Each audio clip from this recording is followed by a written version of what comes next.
Here is the blizzard in Round Lake, March 14th, 2017. I don't know if it's showing up very well, but the snow is literally going at a 45-degree angle. Not coming straight down, going at a 45-degree angle. And then I'm guessing, haven't been outside yet, I'm guessing we got about 4 or 5 inches so far. Normally in front of Tony's house there's one of those black garden edger things showing, and that has just gotten covered up in the last hour.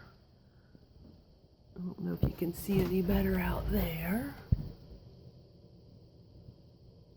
but those little white bursts are the blizzard blowing by. So for right now we got power, knock on wood. Hopefully we will keep that. We're supposed to get high winds a little later. Hopefully that doesn't knock anything out. Alright, check in later.